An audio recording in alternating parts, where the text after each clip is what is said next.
We got a jam-packed mailbag today. NFL draft projections, recruiting updates, the most important game on the schedule, and why Matt Framo is the most important early enrollee to watch during spring practice. That's all coming right up.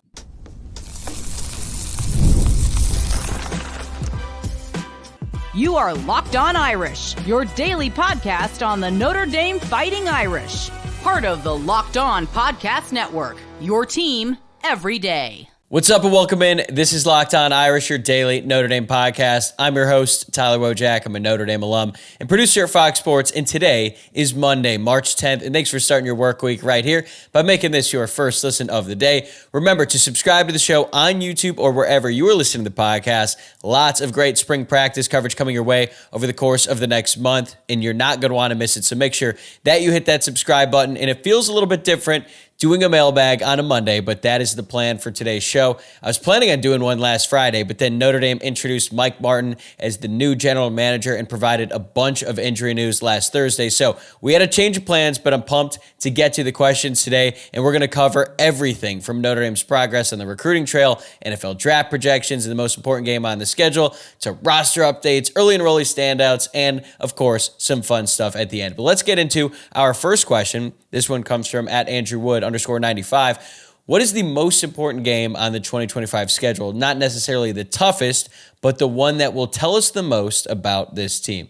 Well, even though you didn't ask for the toughest game, Andrew, I'm actually going to pick what I believe will be the toughest game for Notre Dame this upcoming season, and that is Week 3, but technically the second game on the schedule for Notre Dame when they take on Texas A&M in the home opener. I think it's the most important game for a few reasons. First off, it's the home opener, and Marcus Freeman is 1-2 in home openers as a head coach. Lost to Marshall, lost to Northern Illinois. But if they can beat Texas A&M, this year will be off to a much better start than it was last year. And I kind of went back and forth on this because I think you can make a case that the season opener against Miami is the most important game, right? It sets the tone for the rest of the season. Just think how last season would have gone differently if Notre Dame had lost to Texas A&M in the season opener. I can pretty much guarantee they wouldn't have lost to Northern Illinois, so we wouldn't have had to hear about that. But I do think that win over Texas A&M did give this team a bunch of confidence going forward. But the reason I think the Texas A&M game is so important is because they really need a quality win. No matter what happens, they could lose one game, they could lose 2 games next season. But getting a win over an SEC team could be huge for them down the road and their playoff resume, because odds are they're going to be competing against other SEC teams. There's a good chance that Texas A&M is the highest ranked opponent for Notre Dame going into the season. So if they were able to get a signature win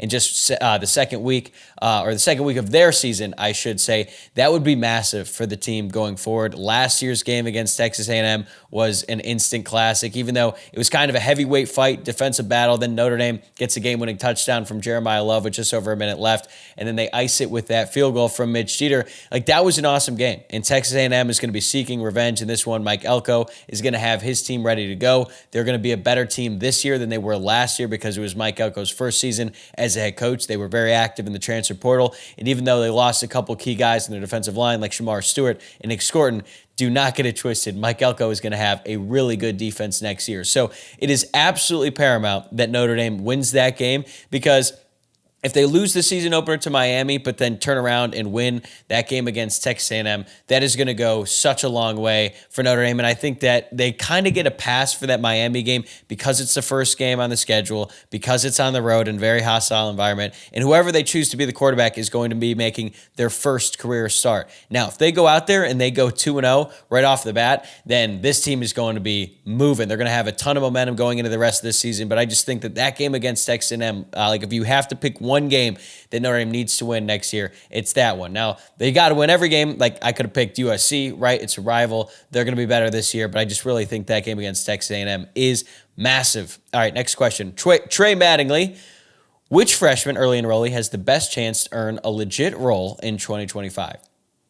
So linebacker Matt Framo is the obvious choice here, the top defensive prospect in the class.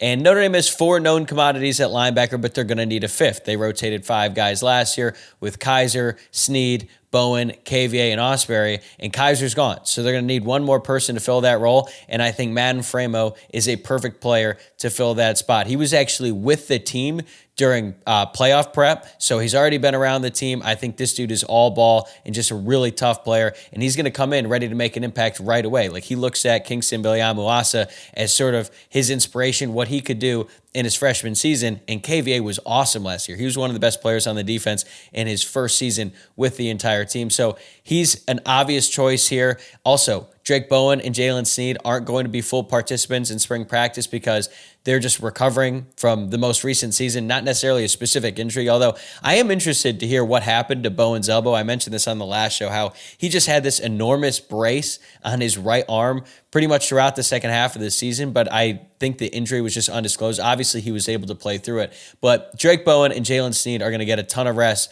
during spring practice, which opens the door for Madden Framo to get a ton of reps, a ton of snaps with the first team unit, and if he excels in that role, then he is absolutely going to be a part of the linebacker rotation going forward. But keep an eye out for Jaden Blair, or Jaden Blair. I think that's the right way to say it, Jaden Blair.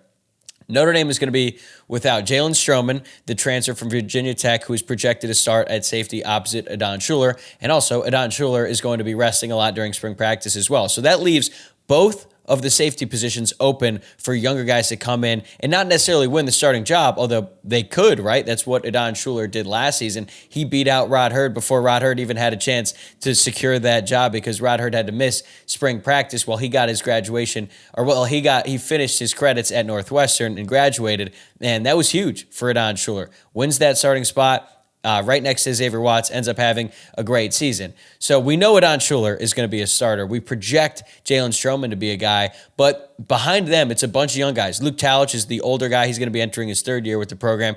But then you've got Tabron Benny-Powell, Kennedy Urlacher, and now Blair. So if Blair comes out and he has an awesome spring practice, he might not win the starting job because I still think it's a lot to ask of a true freshman to start at safety.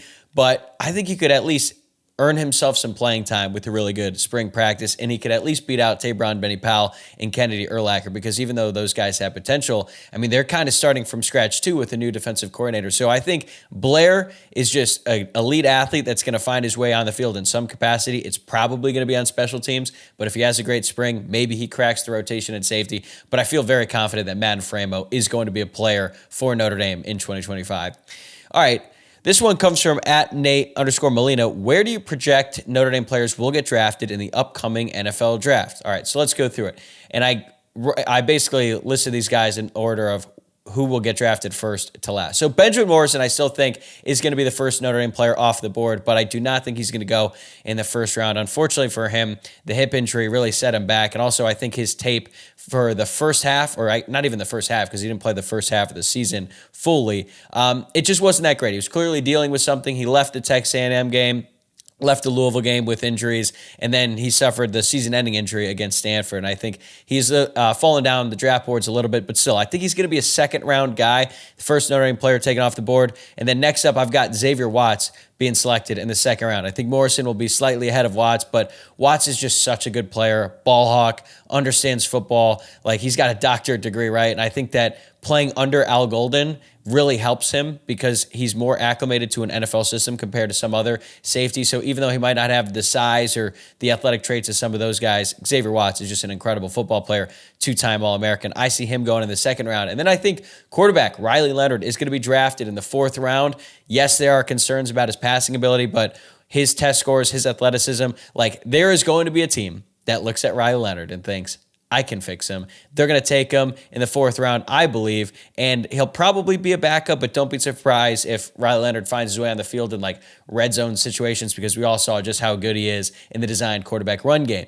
I think Mitchell Evans is also going to be selected in the fourth round. You know, going into last season, I thought that Mitchell Evans could be a potential second round pick, but his stock dropped a little bit as he recovered from that torn ACL injury that he suffered at the end of 2023. Whoever drafts him, though, I think is getting an absolute steal. I think Mitchell Evans is going to be a great NFL tight end. He's huge, great pass catcher, and can block. And Jack Kaiser, I think he's going to go in the fifth round. Whoever gets him is absolutely going to get an impact player. J.D. Bertrand was drafted in the fifth round last year. I think that's exactly where Jack Kaiser will end up.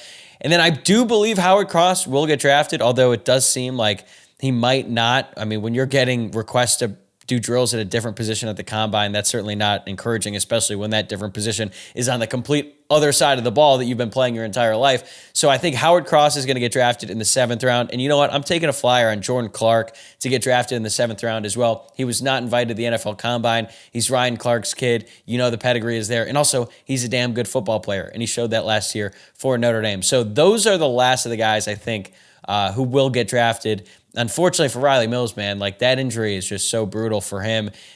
He's going to miss all the summer. He's going to have to rehab with whatever team selects him or picks him up as an undrafted free agent. But I think that's the destination for Riley Mills, which might end up being a good thing because maybe there's a team that really likes him and they just organize that deal. So Riley Mills gets to go to a team that likes him, even though they don't want to spend a draft pick on him. I don't think Bo Collins is going to get drafted. I don't think RJ Oben will get drafted. And I don't think Chris Mitchell or anyone else on the roster will get drafted either. So there you have it. I think Notre Dame will have, let's count it here, 7 players drafted in the upcoming NFL draft. All right, coming up, the most satisfying win from Notre Dame's playoff run. And will Mike Martin be able to bring in more 5-star recruits as the general manager? That's next. Today's episode is brought to you by Supply House. Get the supplies you need from the site made for the skilled trades. Supply House. Whether you're in plumbing, HVAC, or electrical work, Supply House is the reliable way to order products online. Their easy-to-use website is packed with helpful resources and the latest product info to help you get the job done right. Plus, with a complete inventory of over 200,000 parts from over 400 top brands, you'll find exactly what you need delivered fast from coast to coast. Need help with an order? Supply House offers expert support and industry-leading service, so you'll always talk to a real person. And for trade pros looking for an extra edge, their free Trademaster program offers exclusive perks like a dedicated phone line, free shipping, and discounts on every order. Thousands of skilled professionals are already taking advantage. Now it's your turn. Join the Trademaster program today at supplyhouse.com/TM and start ordering plumbing, HVAC, and electrical supplies with just a few clicks. Plus, use promo code SH5 for 5% off your first order. That's supplyhouse.com. Today's episode is also brought to you by WayFair. Your home should reflect your style, and with WayFair, it's easier than ever to make that happen. Whether you're looking for a simple refresh or tackling a big home project, WayFair has everything you need in one place. WayFair's huge selection makes it easy to find the perfect piece no matter your space or budget. From cozy furniture and stylish decor to kitchen essentials and outdoor must-haves, Wayfair has it all, and at prices that fit your budget. I was looking for a new rug to tie my living room together, and Wayfair had so many stylish options at great prices. The site made it simple to compare styles, and my order arrived fast with free delivery. I was surprised to find everything from storage solutions to patio decor, making it my go-to for all things home. Head over to wayfair.com and find something that's just your style today. That's WAYFAIR.com. Wayfair, every style, every home. All right, our next question comes from Connor Cross 17, frequent visitor in the mailbag, who asks, with a general manager that has years of NFL experience, will this be the thing that brings in more 5-star players? Probably not, to be honest with you. I think you'll see the biggest impact of Mike Martin in the transfer portal, and I think Notre Dame will be even better in that department. I think they're going to have a higher hit rate than they had before, and they were already good at getting guys in the transfer portal. Like, there are obviously some guys who didn't work out quite like you'd expect, like a Chris Mitchell or an RJ Oben up until that Georgia game. But I think Notre Dame is going to be even better in the transfer portal with Mike Martin because he's going to be scouting guys that he's accustomed to scouting because of his experience in the NFL. Like, a lot of time that he spent with the Texans and with the Lions was spent evaluating college players who are either juniors or seniors or things like that. And that's typically the age range that Notre Dame goes after for the transfer portal. They don't go after a ton of undergraduate guys. So I think what Mike Martin is going to be asked to do when it comes to evaluating those players, he's already used to that. He's good at it. So I think Notre Dame will hit more in the grad transfer department. But I do think that you will see some impact of Mike Martin on the recruiting trail, but it's just going to be a higher hit rate overall because the same issues that have prevented Notre Dame from getting 5 stars through the past couple of decades still exist. The location hurts, the academic restrictions and expectations, like you actually have to go to class at Notre Dame. You can't just get by taking online classes. Plus, the lack of a social life at Notre Dame compared to SEC schools or Ohio State. All of that is still a factor, and that's why Marcus Freeman always says, choose hard. It's difficult to choose hard when you're a 5-star recruit and you could choose anything in the world. And there's all kinds of paths where there's more money, there's a better lifestyle, all of that. So I think that is a big reason why Notre Dame has not been able to land 5-star prospects in recent years. And I don't think that by bringing in a GM with NFL experience, all that stuff just goes away. But the more important thing is that you see a higher hit rate on the guys that Notre Dame does sign in their recruiting class, because it's not always about the 5 stars. And I'm certainly a person who believes that stars matter, but I also understand that just getting a 5-star isn't the end of the story, right? Like Notre Dame had a 5-star wide receiver, Jordan Johnson. He didn't do anything for Notre Dame. He didn't do anything at the collegiate level. Honestly, I use the Jordan Johnson evaluation as like a litmus test when it comes to whose opinions I value when it comes to Notre Dame football, because there were some people who are paid to talk about Notre Dame football who are advocating for Jordan Johnson to get out there and he deserved more reps and all this stuff. Well, guess what? He couldn't even get on the field at UCF after he transferred. And you know why? Because he wasn't a good football player. The Notre Dame coaches recognized that. They didn't play him, and he didn't play anywhere else except I think he's at a JUCO school now. Anyway, Jordan Johnson ran over. Max Redfield is another example. 5-star prospect, big-time get for Notre Dame at the time. He did play for Notre Dame. He was a starter until his career went sideways, and he was never the type of player that Notre Dame thought they were getting when they signed him as a recruit. The more important thing is hitting on the recruits that you do sign and not necessarily just getting the 5 stars. And I think that with Mike Martin in the fold, they're going to hit on the evaluation of more of their guys, which is especially important on the defensive line because they haven't been able to get the high-end guys in the recruiting rankings. So if they're going to take a project or someone who's a 3-star, that's fine, but you have to hit on those guys and you have to find a diamond in the rough, and I think that they will find more of those with Mike Martin as the general manager. If there is going to be a shift in recruiting, maybe Mike Martin will look at the roster, he'll look at the revenue share and decide that they should be spending more money on high school recruits. It's not something that they have done a ton in recent years. They are certainly willing to spend money on high school recruits, just not as much as some schools like Miami. Maybe if Martin wants to see a significant shift there and Marcus Freeman agrees, then maybe you could see an uptick in 5-star recruits. I just don't really see that happening. Notre Dame is going to focus on retaining the guys who have proven themselves on the roster when it comes to NIL. But if there's a shift and Martin is leading that, maybe you could see some changes on the recruiting trail. Okay, Luke Walsh 4881 asked, what is the deal with Cam Williams? I remember him being the most hyped commit of this class besides CJ, but we don't hear almost anything about him since.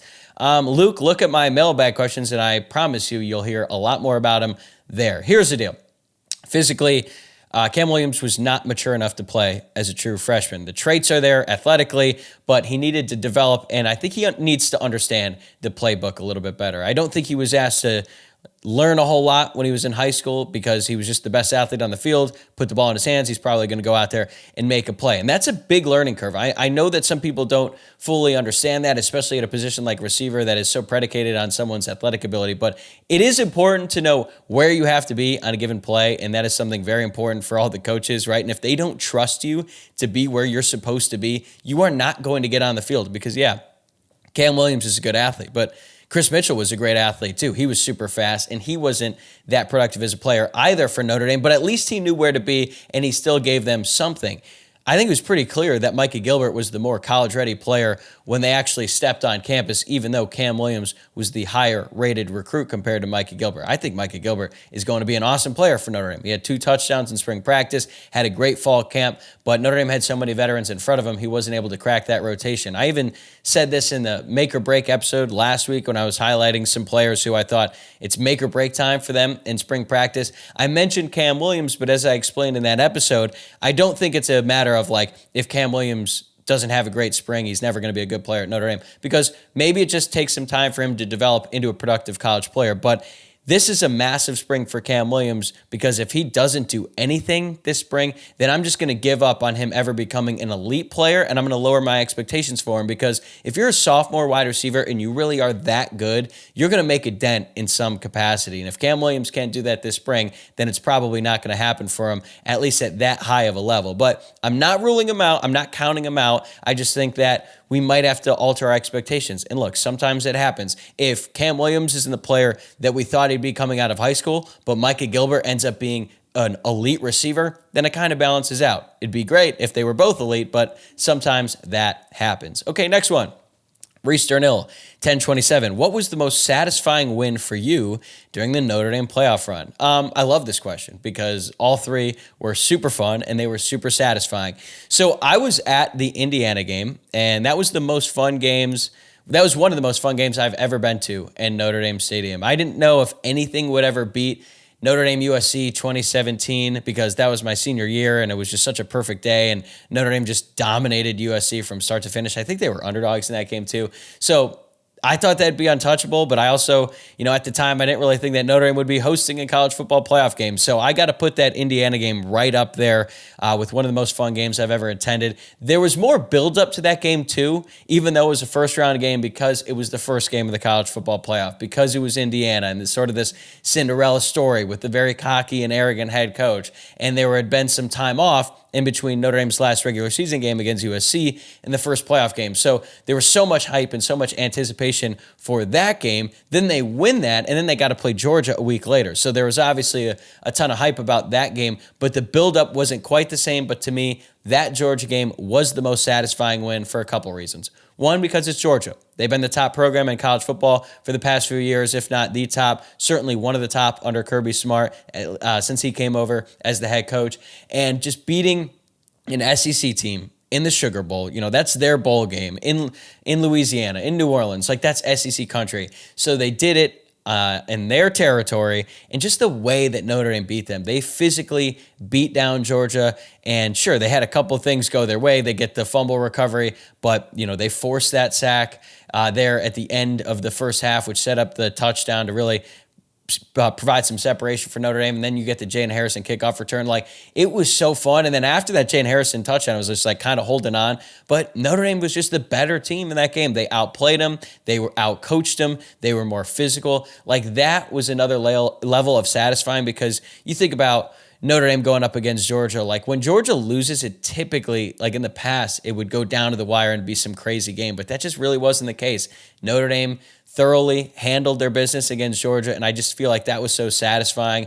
I also watched that game with the great crew. Shout out to Tommy Rees and the fellas. And then we went out after that game to my favorite bar in Los Angeles. Shout out to Tiny's High Dive. That was pure bliss. As a matter of fact, me and Tommy were just talking about that recently, how that moment when we're just there at that bar watching the highlights, knowing that Notre Dame had just handled their business and they were going to play Penn State, a team that they had a chance of beating, like, that was just such a fun moment. And it felt like a game that has been building for years. Notre Dame has been trying to close the gap, get over the hump, and that night it felt like they finally did. I haven't even talked about the Penn State game yet. That was incredible. Don't get me wrong. Certainly the best game of any of these, the most dramatic win, epic comeback, all of that. But the difference here is I expected Notre Dame to win that game going into it. Like, even though Penn State was awesome last year, I feel like Penn State and Notre Dame had been equals in terms of like college football tiers. They'd been on the same level. So I felt like Notre Dame should beat them, and they did, and it was an awesome game, and it was so fun. But I also watched that game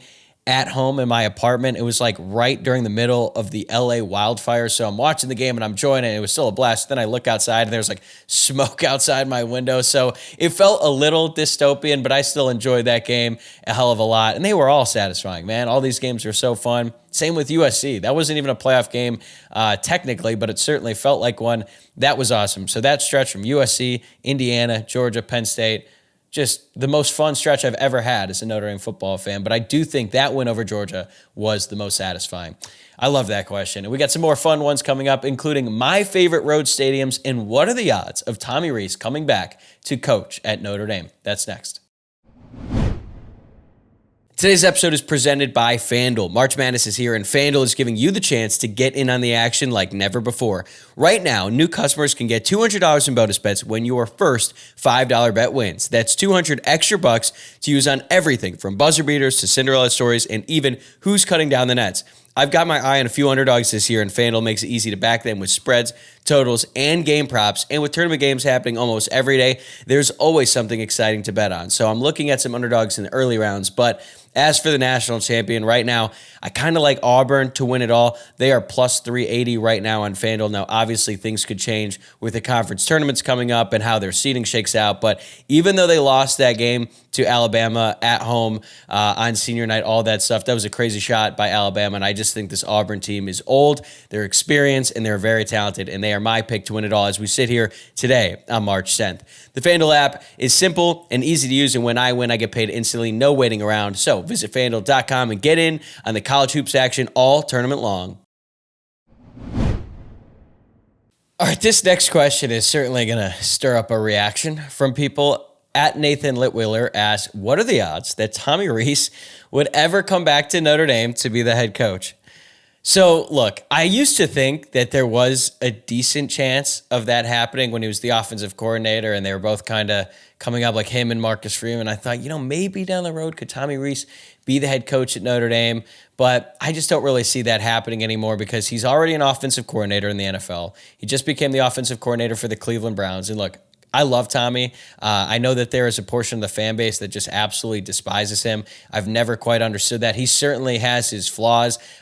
He didn't recruit quarterback well enough, but hey, he was the lead recruiter on CJ Carr. So for all the people who are just already crowning CJ Carr, you have to at least give Tommy Rees a little bit of props because he sort of spearheaded that recruitment, and then Marcus Freeman was able to keep him in the fold after Rees left for Alabama. But I just feel like Tommy Rees is an NFL guy. He's very good at the X's and O's, the scheme, all that stuff, and that is best suited for the NFL where that can occupy all of his time. He doesn't have to recruit. He doesn't have to deal with NIL, doesn't have to deal with the transfer portal or anything like that. And for my own personal reasons, I hope that he's very successful with the Browns because I'm a Browns fan. They've been terrible for the longest time. I think they're a dumpster fire of an organization, but he was the tight ends coach and pass game specialist this past season. So for Kevin Stefanski, who even though the Browns had a bad season last year, you can't say that Kevin Stefanski isn't one of the best offensive minds in the NFL. He's a two-time coach of the year, great play caller, was a great play caller when he was with the Vikings. So the fact that he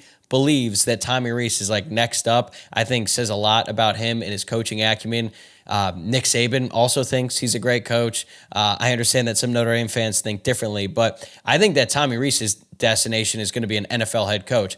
I don't know if it's going to be the next job because, to be honest with you, I have a feeling that the Browns are going to be terrible this year and they're going to have to clean house for yet another season, right? The Browns are just such a dumpster fire of an organization. But if they are able to turn things around, if things somehow are good for the Browns next season and Tommy Rees and the offense are a big reason why, then teams are going to want to hire him as a head coach. It might not be next year, it might not be in 2 years, but if they can turn it around in Cleveland and Tommy Rees has a hand in that, he is going to be the next young offensive guru who gets a head coaching job. They're going to look at him as the next Sean McVay. So I hope that happens for him. I hope that happens for the Cleveland Browns, but I just don't really see him leaving the NFL. I think he's got a good thing going. All right, next one. Jeffrey Huey, 830. What are your favorite away game stadiums that you have been to? Texas A&M last year was awesome.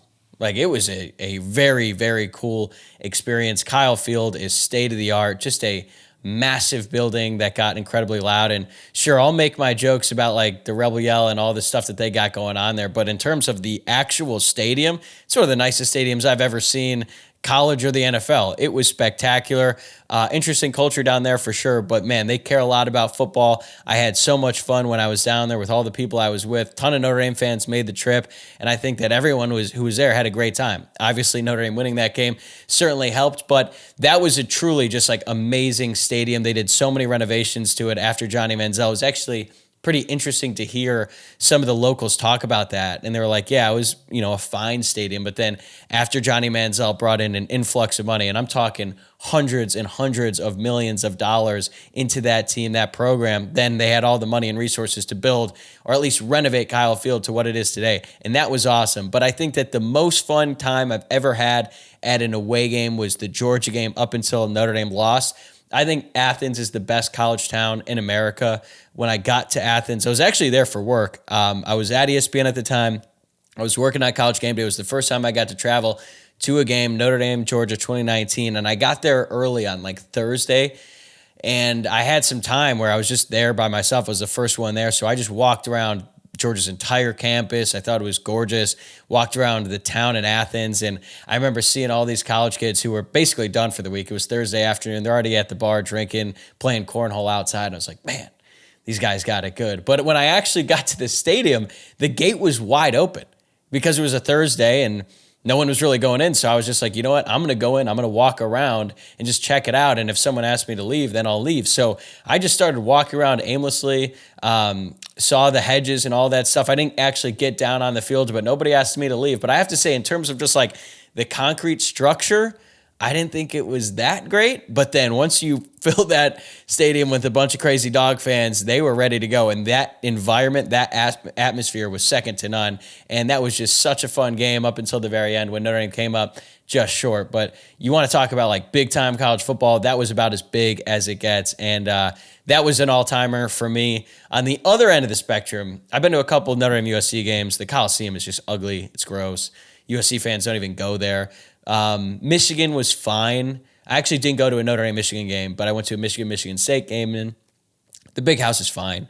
Michigan State, though, that was the absolute worst. We went there in 2017, my senior year, and I'm never going back. That might have been the worst stadium of like a Power 4 team that I had ever seen. Like, we were kind of in the upper deck, and just to get up there, you had to walk up these steps, and the only thing separating you from death was like a chain link fence.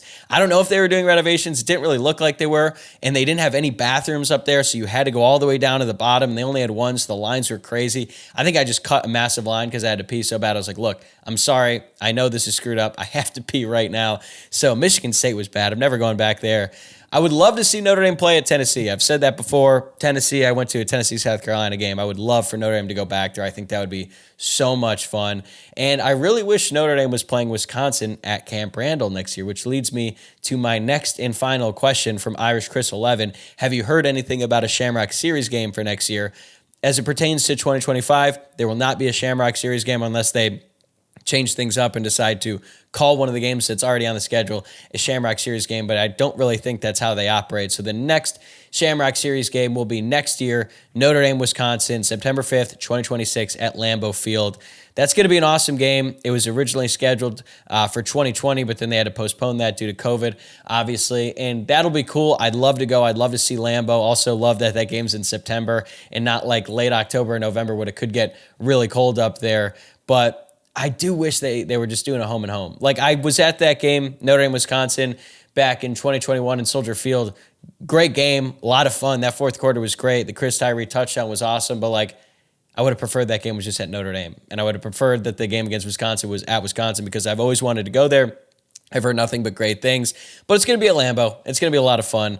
But the best Shamrock Series game is always going to be the one in Ireland. Like, I don't even understand how you could ever top that. That was truly an all-timer. But that's going to do it for me today. Thanks again for making Locked On Irish your first listen of the day. I'm going to be right back here tomorrow morning, and I'll be here throughout the rest of the week. So get ready for the official start of spring practice, which I believe is March 19th. So we're just over a week away. Make sure that you are subscribed on YouTube or wherever you are listening to the podcast. Also, remember, like the video below and leave us a rate. I really appreciate it, and I hope you have a great rest of your day. I'll see you tomorrow.